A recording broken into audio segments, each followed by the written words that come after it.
Ah, Salut. Alors moi c'est Louis. Moi c'est Marion Moi c'est Jessie. et on va vous parler de notre TPE. Comme tous les élèves de première de France, nous passons à la fin de l'année l'épreuve des TPE. Donc tout d'abord, il faut trouver un thème, un sujet. Étant donné qu'au moment de chercher le sujet, c'était le centenaire de la Première Guerre mondiale, on s'est dit tiens, on pourrait s'intéresser à ça. La Première Guerre mondiale, c'est quoi? C'est les gueules cassées. Non, c'est pas que ça, mais les gueules cassées, c'est les premières grèves de visage. Alors on s'est dit tiens, pourquoi pas parler des grèves de visage? Étant donné qu'on est en première S, on pourrait faire une partie SVT, une partie philosophie. Donc, on a décidé de répondre à la problématique, la face cachée d'une greffe de visage. Voilà. Donc pour commencer, on va définir ce qu'est une greffe. Donc pour notre cas, c'est le remplacement d'un tissu défaillant par un autre tissu plus fonctionnel qu'on appellera greffon. Dans la plupart des cas, on greffe pour permettre à un malade de retrouver, enfin un malade ou un défiguré de retrouver une vie normale.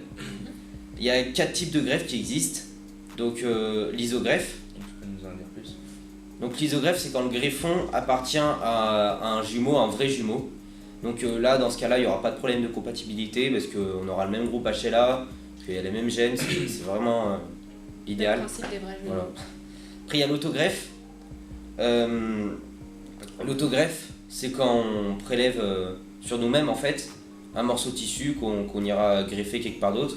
Donc là non plus, il n'y a aucun problème de compatibilité, donc le taux de réussite il est vraiment important. Ensuite, l'allogreffe, c'est ce que vous connaissez, je pense, tous. C'est quand par exemple je prends un tissu de Marion que je mets sur moi. Là, il y aura des traitements, des immunosuppresseurs, on appelle ça, pour éviter tout risque de rejet. Voilà. Après, en France, il y a une technique de greffe qui a été interdite en 1998, qu'on appellera la xénogreffe. C'est pratiqué entre deux espèces différentes, donc entre par exemple un singe et un humain, donc c'est un peu normal pour des problèmes d'éthique que ça a été interdit. Alors, il y a différentes causes qui peuvent amener un patient à se faire greffer un nouveau visage. Donc les causes accidentelles, accident de la route, grande brûlure, accident par balle pour les suicides ou encore les accidents de guerre comme pendant la Première Guerre mondiale. Après il y a différentes causes médicales. Les malformations faciales, on retiendra le cancer du visage. Les malformations congénitales comme la dysplasie tissulaire, c'est le développement anormal d'un tissu sur le visage. Ou alors la neurofibromatose, c'est une tumeur cutanée qui provoque des taches sur la peau. Voilà. Allez Marion, à toi. Pour qu'il y ait greffe, il faut qu'il y ait un donneur, forcément, Oui. dans le cas de l'allogreffe en tout cas. Sauf que ce donneur, il doit remplir des conditions qui sont pas rigolotes. En soi, il faut que le donneur soit mort. Et en plus Normal. d'être mort, il faut qu'il soit mort d'une mort encéphalique, c'est-à-dire l'arrêt L'arrêt de Total, l'encéphale, c'est la mort de voilà. l'encéphale, c'est une partie du totale et cerveau. définitive du cerveau, pour faire simple. Ça ne concerne qu'1% des décès en France, donc c'est déjà très très peu. Ensuite, il faut que le donneur soit d'accord, évidemment. Bah non, oui, Oui, d'accord, mais oui, il- grâce à sa carte de donneur. Grâce à sa carte de donneur, on est forcément tous d'accord. Pour Oui, ne pas oui. être donneur, C'est il la loi faut française qui- s'inscrire sur avoir une carte de Sur le refus. registre national des donneurs. Exactement.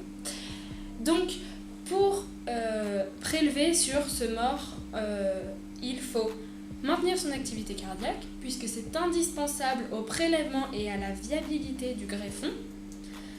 Ensuite, on délimite, avant de prélever, on délimite les zones faciales à prélever.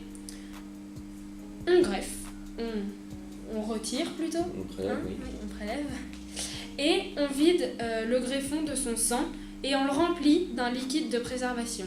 Ensuite s'engage une course contre la montre, puisque on met le liquide de préservation, on met dans une glacière et là, à bord de jet privé, etc., Différents moyens, ouais.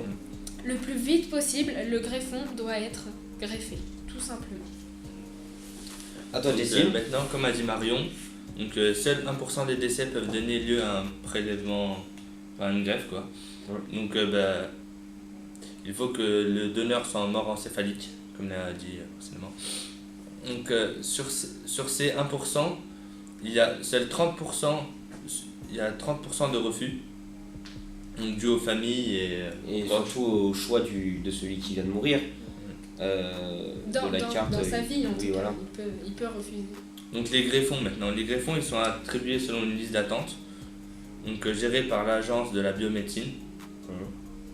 en fonction de différents critères de priorité, donc la super urgence, priorité territoriale, prélèvement, groupe sanguin, groupe HLA, que je vais vous préciser après.